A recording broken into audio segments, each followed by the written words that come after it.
Hey, everybody, welcome back to another episode of Fix Your BS, where BS stands for belief systems, balance sheets, and also business systems.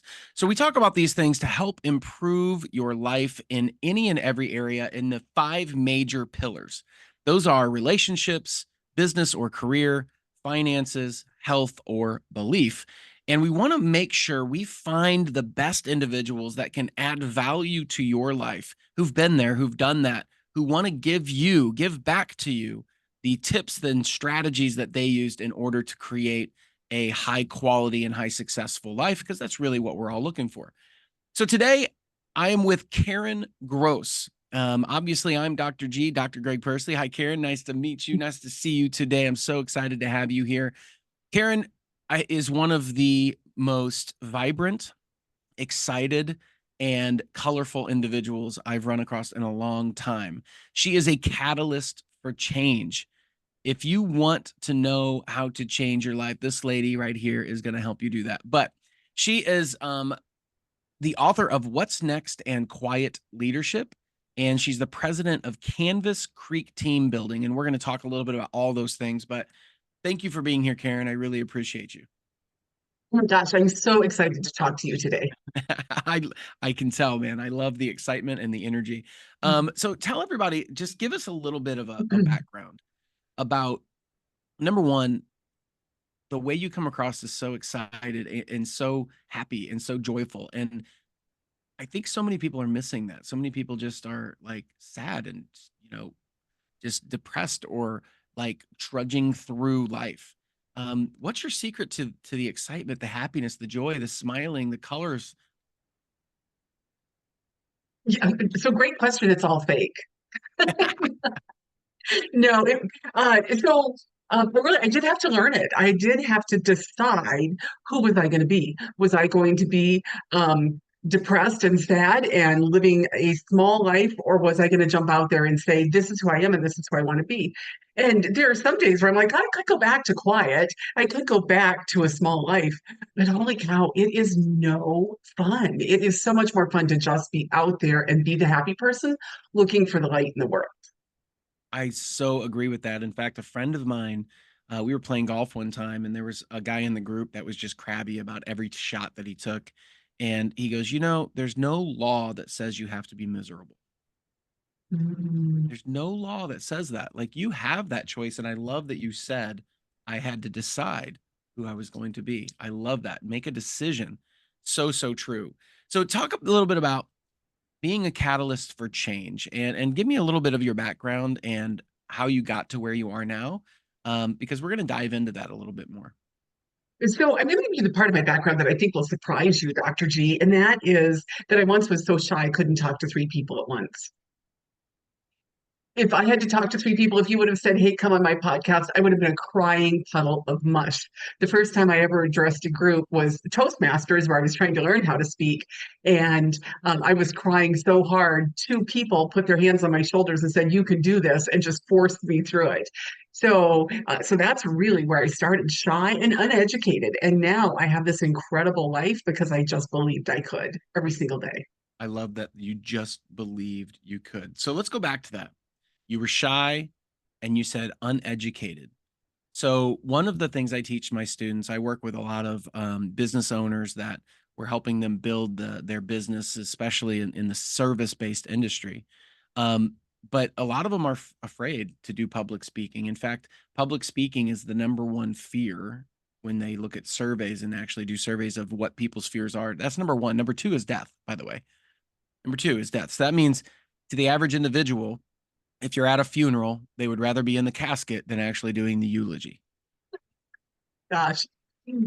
I want to do the speaking because I get paid well for it, but also because, to be honest, but also just because I love connecting with people and I love helping them think about this is where I am today and this is where I want to be tomorrow. And so I used to understand wanting to die first, but now I don't. Now give me a microphone and I'm going to help you look at things in a different way. So what do you think was the difference? Was it being unprepared and uneducated before on what to do, or what changed? How'd you go from that? Because most people are sitting there right now that are listening to this. They're scared to go on stage. They're scared to speak their mind. They're scared to get out there on social media. And why were you scared then, and how did you get over that? Yeah, it's such a great question. I tell a wonderful story about this in Quiet Leadership called "Scared to Death." But I'm going to, so I'll tell you my story. My story is that I had a teacher in high school who, when I said I'm going to go to college to be a nurse, she said, "You're way too stupid for that. It's a bad idea." And I didn't go home and tell my parents because my mom was busy, and my dad would have said, "I knew it. I knew Zena was smarter than you. I knew Tammy was smarter than you." That's just where his beliefs were. And so to prove I wasn't dumb, I ran away with a cute boy from the next town.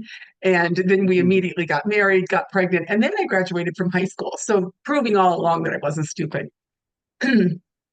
But this person, this man that I'm still married to 43 years later, believed in me so much that he helped me to surround myself by experiences and people that would challenge me every day to grow and get better.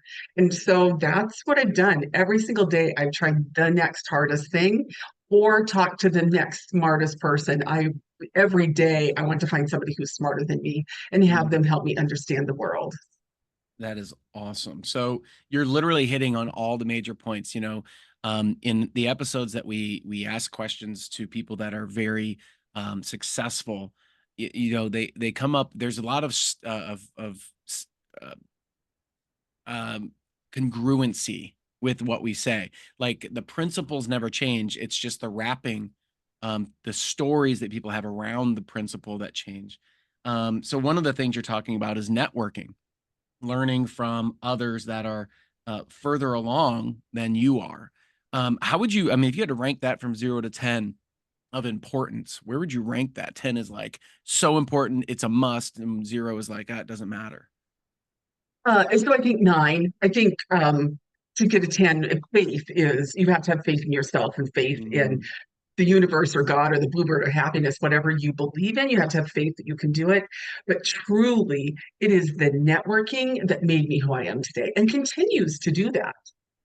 yeah, it is so important. And I want to dive into that for a second, belief and faith.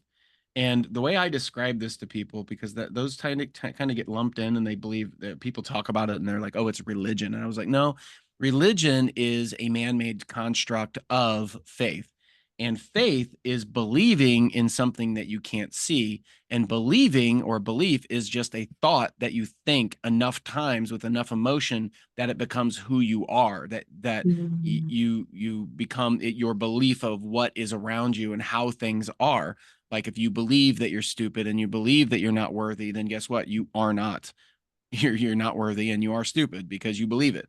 But you can change that. And that's what I love about what you said was you decided you were going to be a certain way because it's a lot more fun to be happy, outgoing, and joyful. Not necessarily outgoing, but how happy and joyful with who you are than grumpy and sad. There's that old statement: you catch more bees with honey, or catch more flies with honey than vinegar. You ever heard that? Oh my gosh. Yes. Yeah, Yeah. yeah. Yeah, for me, I talk about it as there's a couple of things, but one that is a little bit entertaining is that when you get up in the morning, people say, "Oh gosh, it's probably going to be chicken for dinner," and they go through the whole day like there's going to be chicken for dinner. Or they could get up and say, "Oh, we have chicken for dinner," and then when chicken shows up, you either respond with, "Oh, I knew it, there's chicken," or "Oh my gosh, there's chicken." And when the chicken shows up, you're like, "I expected it. I'm so happy about it," and you get to live your whole day like that. Yeah. And that's true though. Like, you know, it's been proven that we live in a vibrational universe, and you talk about people talk a Mhm, lot mhm. about the law of attraction now. What you're vibrating is really what emotion you're feeling in the moment. And people don't know that you can actually measure someone's vibration based on the emotional mood they're in, which is why when you walk into a room and people are mad at each other, you can cut the tension with a knife because you can feel it. It's that sixth sense. Um, what did you notice change when you went from that introvert type person that's scared of your own shadow and over to the, outgoing, improving my network,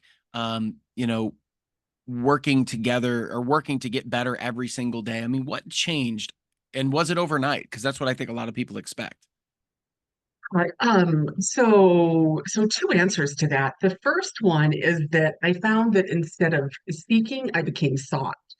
And that Mm. takes time. And that takes putting yourself out there over and over and saying, this is what I think and this is what I believe. And whatever you believe in, the universe or faith, whatever it is, will send you the people who believe what you believe if you just keep putting it out there. The other thing that I really had to lean into that made a big difference with at first it was the concept fake it till you make it. And what I found when I was faking it is that every time I achieved something, I felt like a fake. And so I Mm. changed that up to fake it until you make it real. Go And dive that it. made so you can see the difference that that makes when you fake it. I'm going to pretend that I know how to speak. I'm going to pretend that I know how to do whatever it is you want to do next, whatever your business is or your goal. If you do that until you do it really well and you made it real, then you own it and you don't feel like a fake. And that gets rid of the idea of imposter syndrome because you Mm. made it real. That is so, so true. And it's a really great way of putting that. Another way, I mean, that you're saying that is really you're saying, look, I have a vision and I'm moving toward it. Therefore, I'm faking it in the beginning because I'm moving toward this vision of a person I want to become. But if you're just faking it and you don't know where you're headed, then you're just an imposter. That's kind of what you're saying, right? Yes, absolutely. And you feel it more for yourself than other people feeling it for you. I don't know of anybody who's ever, I'm always worried about it, or I always used to be worried that somebody put their finger in my face and say, you're a fake, you don't know what you're doing. No one ever has. I was the only one who did that to me. And when I stopped putting myself in those situations, when I started figuring out how to make it real, then I quit worrying about that. That is awesome. I love that. Um, Talk to me a little bit about was there ever a time as you were growing in business and also growing in your own in your own right where you thought this isn't going to work, like doubt that crept up into your mind? Number one, did that ever happen? Number two, if it did, how did you overcome it and move forward and say this isn't going to stop me? Yeah, great question. So, this morning, but really, it happens. Um, the time that is really dramatic and really can be impactful for other people is at the start of COVID. I have a team building company and I'm a public speaker, and I lost all of my events on March 12th, everything canceled in the morning. And then my mom died that night. We knew she was passing away, but it was a pretty bad day. Wow. And and we were out of state. And when we got home, we had no toilet paper and all of the things. And I sat on the couch with a great big bucket of ice cream and the Netflix remote and thought, this is how I'm going to be until we get out of here.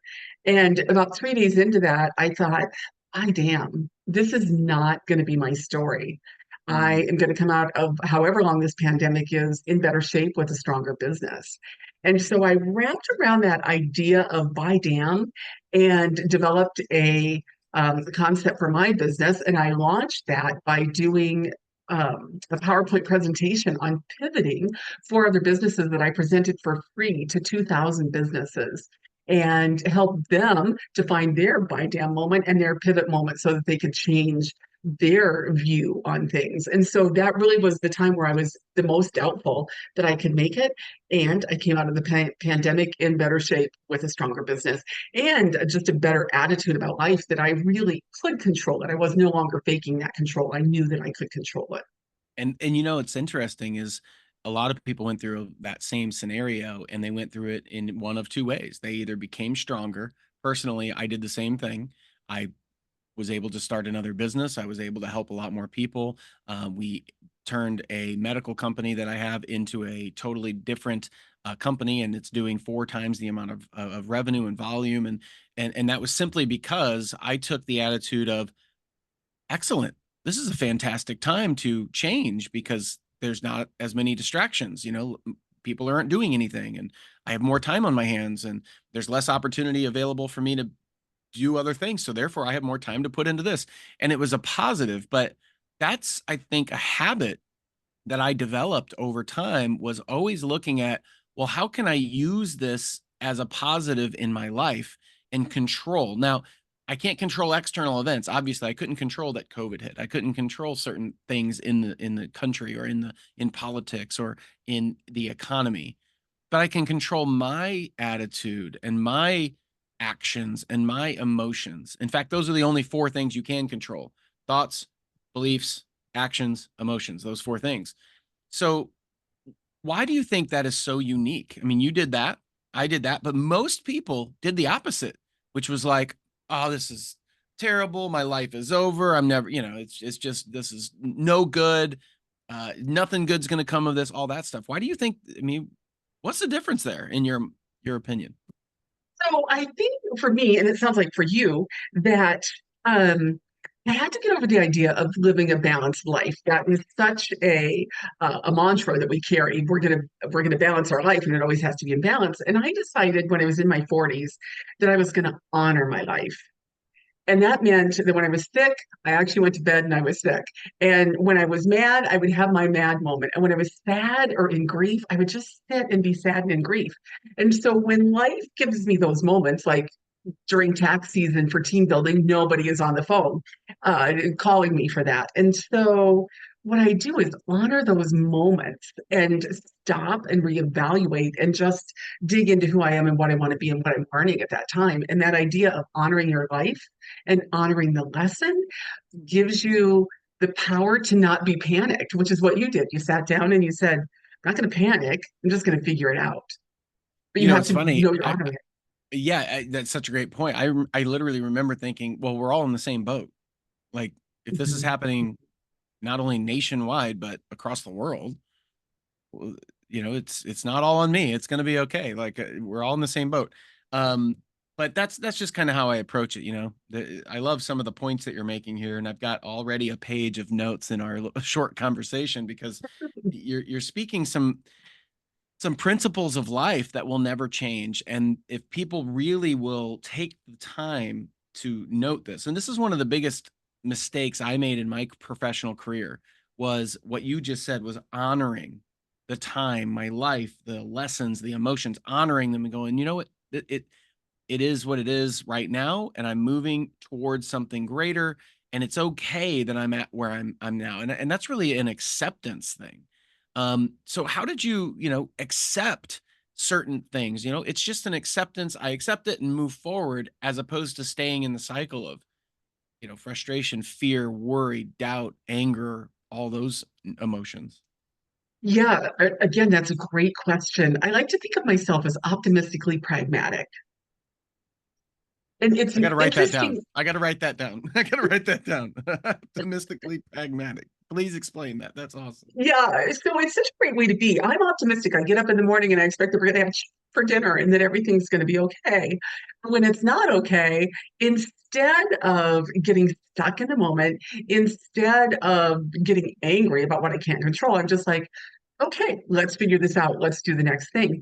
And I think so when I say I'm a catalyst for change, I was dubbed that by a good friend of mine. And I look for change every day. We never know for sure which side of the toilet, the bathroom garbage can is going to be on. You have to think about it. We change toothpaste all of the time. We don't get to sit in the same chair at the dining room table every single night. So I've made change just part of who we are. So then when change comes along and you don't feel like you're in control of things, I'm like, and so we're just going to figure it out I'm used instead to it. of Yeah, it's something I've learned to do. It's no big deal. That's awesome. right. And so when you just adopt that lifestyle, then change becomes exciting. I try And you so hard to never order the same food in a restaurant. I want to change everything. If I'm going out, why would I eat the same old food? And it just and you know makes life what? so That much is easier. that is like the spice of life, right? Like, you're experiencing more life by doing that. Yes, yes, it really is. And it's scary.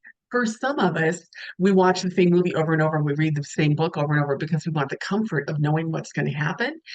But we don't know what's going to happen. And if you get used to that uncomfortable, I'm not really sure what I'm going to find when I take this turn on the highway, all of a sudden life becomes much more possible and much more rich. It's just, oh my gosh, my life is so rich and It's like a delicious. it's like a child, like children, they just are excited about everything. Everything's new and everything's exciting and everything's like, and you've inspired me today that the next time I go to a restaurant, I will order something different, because I do go to restaurants and ask my wife, "Hey, what did I order here last time? What do I like here?" If I don't remember. Instead, I'm gonna be like, what's something different on this bad boy? Because I totally believe in new experiences, which is all about life. And I think people avoid new experiences simply because they're afraid that it won't meet their expectations. But in life, most things don't meet your expectations because you're trying to predict things that are out of your control. Um, wow, that's very. I'm inspired by that. So thank you, Karen. Thank you. I I'm appreciate so glad we have a favorite restaurant that we go to all the time. And I just started at the top of the menu and just went down it and tried every single thing on the menu. And I've been disappointed twice. And also the restaurant owner was like, yeah, you're not going to like that. But I tried something new every time and it's fun. It gives us something to talk about instead of, I had moose pork every time I went here. it. Yeah, right. What do you love here? Well, how do you really know what's best on the menu if I've only tried the one or two things that I know I like, right? Right. Um, So take that out to all of life. How do you know the music you like if you've only listened to one music or the type of book you like to read? You got to try all these things. And what I've found is that when I try all these things, like I work with all sorts of different businesses with my team building, all of their knowledge gets packed into my head and I get to disperse it in new ways to new people. how exciting. That is so cool. So tell me a little bit about well, number one, there's a statement on your bio that I really liked and I wanted to ask you about. It was called quiet leadership. So I want to dive into that in a second. But before we do that, tell people how they can find more about you. I mean, I can talk all of your Instagram, Facebook, LinkedIn, all those things are going to be in the show notes. But how can people find out more about you? What's the best way? Probably the best way is just to go to canvascreekteams.com and fill out the little form, and that will jump you into my world. Facebook is where I talk a lot on just my personal page. Karen Grosz on Facebook is a Okay. great place to get linked because you see all of those. All of my videos. I put out a Monday video every week that's a happy Monday, and that's a great place to start getting to know me.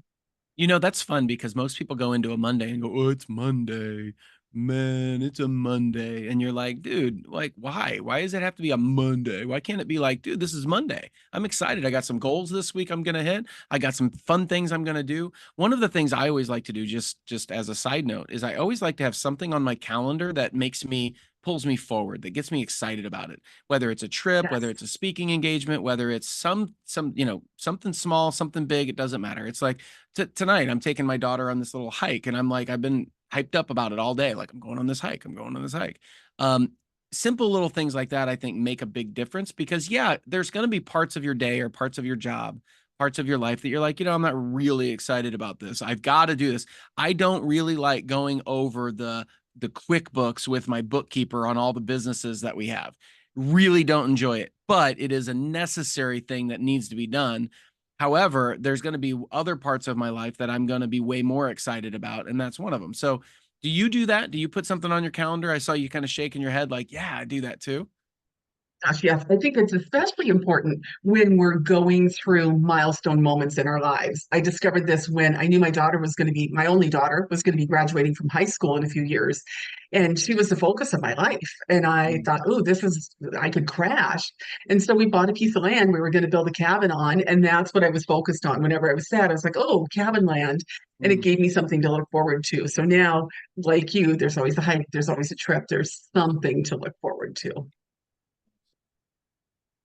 I think most people get into a rut. Like you said, go to the same old restaurant, same old routine, same old drinks, same old food, same old people. They're just the same old places. It's like, how can you get excited if nothing's going to be new today? You get out of bed, you're like, what am I going to face today? I can already predict it because I've done it a million times.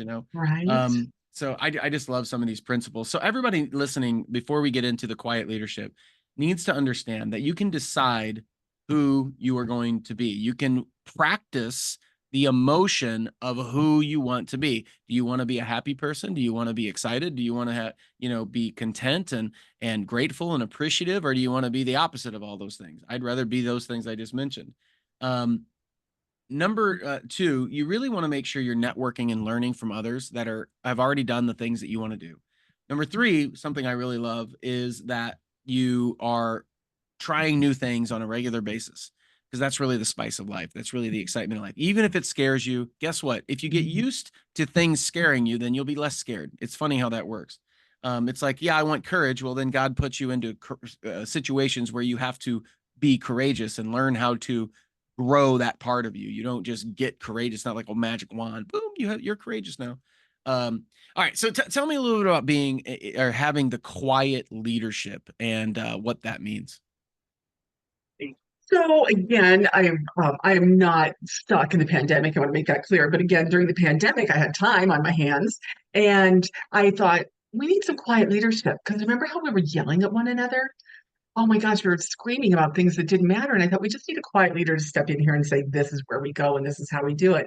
And I started thinking about the stories in my life that were the stories that I told again and again from stage or used them over and over for my clients that were lessons that I learned from my dad, from my neighbor, from my grandson, from my dog, not necessarily people that you would say were leaders, but they were moments where I leaned in and I was like, oh, you just spoke really big truth. Like my dad, who was a logger, who heard me coaching somebody one day. And in my coaching, I wasn't coaching, I was telling. And I threw down the phone at the end of it, said, she's not going to listen to me anyway. And my dad said, well, Karen, which is a bad way to start a call or a conversation. Now, Karen, but he said, people don't listen unless they ask to be told. Mm-hmm. And it made me just stop for a moment and realize all I had done was talk to her and I never gave her a chance to ask. And so I went back and called her back and said, hey, could I ask you some questions? What do you want to know? How did you think I could help you? Where are you in your business? What's your next goal? And I told her the exact same things, but she listened because people don't listen unless they ask to be told. So I gathered all of those lessons into this book. And what I hope happens is that people look at those and say, oh, that's a great lesson. I can bring that into my leadership style. But I also hope that they stop and think about the lessons that are already in their heart, that were quiet lessons that they learned from somebody who may or may not be a leader, but it shaped their life. That is awesome. And I love that story too. I can relate to that. Um, there's that old adage, you have two ears and one mouth, so listen twice as much as you speak. And I got a great story about that. A buddy of mine introduced me to someone, said, oh, you guys would do some business together. It'd be great. You guys should have a lunch. And so we set up a lunch. And I intentionally went into that lunch and said, I'm going to see how long I can get this person to talk about themselves just for fun. I mean, I was having a game with it. And so I would ask questions, and he'd say, oh, yeah, well, yeah. So how many kids do you have? I'm like, oh, I have two. So tell me about what your kids are into. Like my answers were so short. And anyway, about an hour, he probably talked like 55 minutes of the hour. And the next day, my buddy calls and goes, I don't know what you guys talked about, but he thinks you are the coolest person on the earth. Gosh.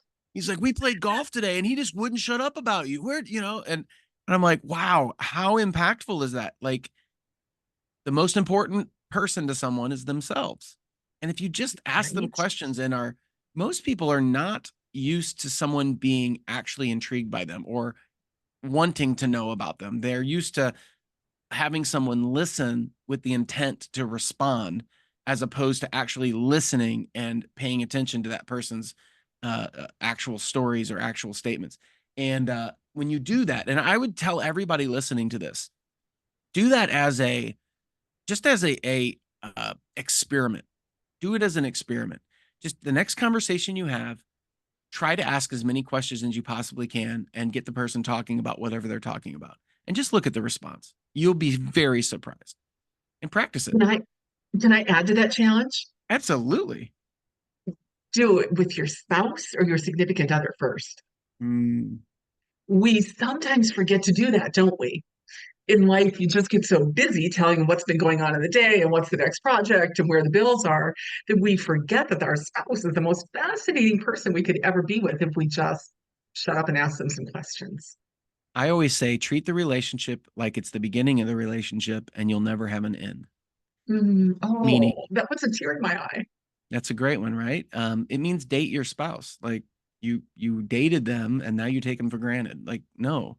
I've been married 20 years. You've been married, you said how long? 30, 43. 43. Oh my Lord. Okay. I'll tell you, you don't look old enough to be married 43 years. That's great. I started young, remember, not stupid, but young. Still, that's amazing. But what's amazing about that is in today's culture, marriages are like a dime a dozen. It's like, oh, if you don't, it's like breaking up. If you don't really like them, you just get divorced. And that's really not how that's supposed to be designed. Marriage is supposed to be like, we're in this together.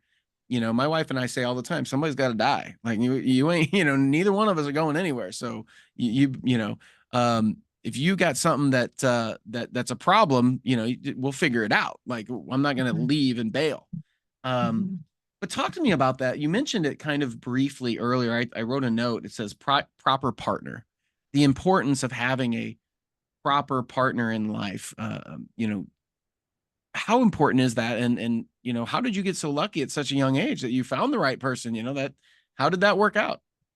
Right. Well, I do say that he's husband number 7. It's just been the same guy. Yeah. But I judge him by how we golf together. Husband number 1 took me golfing. I laughed at his friends when they had a bad shot. Apparently, that's a bad idea, so he wouldn't take me golfing anymore. Husband number 2 ignored me. Number 3 took me golfing. He was a lousy teacher. So, but husband number 7, we're having a great time. And so there are a couple of things that I think are really important in that partner. First off, you have to be so committed to the marriage that it doesn't matter who you're married to. Mm. And by that I mean if they're having a bad day or they're having a bad just stretch of life, you have to say, I'm committed to this marriage. And this marriage means I'm going to figure this out with this person. So what And you're when saying you, is like growing together, like oh growing my yeah, just like we're gonna make this and we're gonna grow together over time. Yeah, absolutely. And so there are things that he's done that I'm like, oh, is that really what you want to do? And there's things I've done that he's like, oh, is that really what you want to do? But when you talk about it and you're committed to figuring it out and committed to the other person's growth, it is Mm. absolutely amazing. And I'm telling you, at 20 years, I thought marriage could never get better than this. At 40 years, I'm like blown away at how phenomenal marriage can be. It's incredible. And so you got to keep going, you guys. Awesome. And I was actually writing this when you said it, but basically the whole purpose of marriage is to help that person become the best version of themselves they can be and support them through that and help them grow. You actually said to help them grow. And I totally believe that because if I think the reason why marriages get torn is because they become selfish and they're trying to, well, if you would support me more, so then they start blaming and there's this wall that gets built between them. But if you're constantly supporting the other person and they're like, I want to take this painting class, and they're like, dude, go for it, take the painting class, let's see, see if you like it, see if you're good at it, how can I help you, how can I support you, and they do the same Yes, to you yes. instead of tearing the other person down all the time, which is what most people do. Like, oh, you're not going to be getting good at painting, Um, I think you see a big difference. That's the power of language, the power of thought, which turns into your beliefs.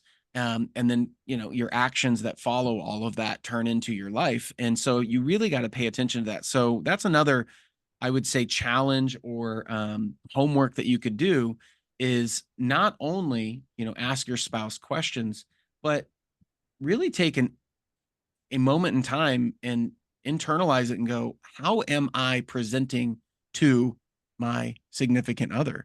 Um, I think you'll be surprised at your answer if you're honest with yourself. Even if you are in a good place in your marriage, I know right now I could do some things that are a little bit better. And these are reminders to do that. So thank you for the reminder. You're more than welcome. The other thing that has really helped us, especially as we've aged and changed, is thinking about the people that we're mentoring in the world that are watching our marriage. And I Mm. think that's important to have young people who are watching your marriage because you'll behave better for them. And you got to stick it out so that they learn that they can stick it out. Now, that doesn't mean you should put up with really bad behavior. I would never stand for that. But if you treat one another with absolute respect, it really is wonderful to just stick and grow. It really is. I agree with you on that. I mean, I've lived it. I'm living it now. And it doesn't mean we were perfect our whole time, the whole 20 years. There Yeah, were definitely rough times where we were lost, we were confused, didn't know where we were headed yeah. individually and together. But my wife has this really great saying, and I put it in my book, which is right here behind me, Fix Your Belief Systems, Fix Your BS. But it was, if you're not on the same page, show them your page. Oh my gosh. Oh, that's so good. What a simple, profound statement. If you're not on the same page, show them your page. What that really means is let your guard down and communicate. This is where I am. This is where I want to go. Where would you like to go? How can we build that together? Instead of, well, I'm heading in this direction and you are heading in your direction, you know? But yeah, if you're not on the same page, show them your page. Your wife is my new hero. She gets to be that today. Well, I'll tell her that. She'll love that. She loves that. Yes. She comes up with some great one-liners, I'll tell you. It's amazing. So, Karen, any final statements or comments that you would like to share with everybody listening to this? I think there's a ton of value that you've added in this conversation, but anything you'd like to share with everybody that any profound uh statements, comments, or gestures that you'd like to share with everybody? Oh my gosh, it's funny. I always have something to say, but I guess I would say right now, both to you and to the person listening to this, is that I'm so glad there's you. It takes each one of us in this world to do what we're doing to make it such an incredible, special place. And when you lean into being you, amazing things happen. So truly, I'm so glad there's you and that you do this podcast. Thank you very much. Well, thank you for being on here and sharing some great things. And I'm going to use that as well. I'm so glad there is you. Um, one of my mentors, Ed Milet, he talks about, and he's going to be writing a book, I believe, talking about, let me tell you about you. Let me tell you about you. Oh, I love that oh, statement. Let me tell you about you. And I've I want to watched read him, it. and yeah, I've seen him on stage a few times, had a dinner with him, and had a conversation, and he's brought that up, and he tells that in some of his talks. But let me tell you about you. So I'm going to use that. I'm so glad that there's you. That you matter is a way I would say that. Like, I was on a podcast not that long ago, and somebody asked me, like, what would you tell your 18-year-old self? And the thing that I came up with on the spot, which was, you matter. Because at that time I didn't believe I really mattered. I didn't really truly have self-respect that I mattered to anyone else outside of the world. Like, oh, if I wasn't here, it's the old "It's a Wonderful Life" paradox, right? Like, if I was gone, then nobody would notice, type deal. Well, yes, they would. You matter. I'm so glad that there is you. Figure out who you are, what you're about, and put it out there in the world. Let your light shine. Let your light Yeah, shine. yeah, yeah. Yes. And then I also have to say, if you're a grumpy person, we need you in the world because the grumpy people keep me under control a little bit. I don't walk off a cliff because they protect me, but really it's just so much more fun to look for the good in the world and to thank people for being who they are. Awesome. Well, Karen, this has been an actual absolutely delight. I've enjoyed our conversation. I've got a whole page of notes that I've taken about what we're talking about. Really great nuggets. People need to take those challenges and seriously put some time and energy and effort. Don't rush it. Let things kind of play out so you get good at them, so you become the person you need to become, and that those habits become who you are. As everybody knows, always take this information, share it with someone. This is free. We do this for free. And the only thing I ask is that you share it, because that's how we reach more people. That's how we can help more people. Until next time, this has been Dr. Greg Persley, also known as Dr. G, with Fix Your BS, Fix Your Belief Systems, where we help you build your life on your terms in the 5 major pillars of relationship, business or career, health, belief, and finances. See you soon.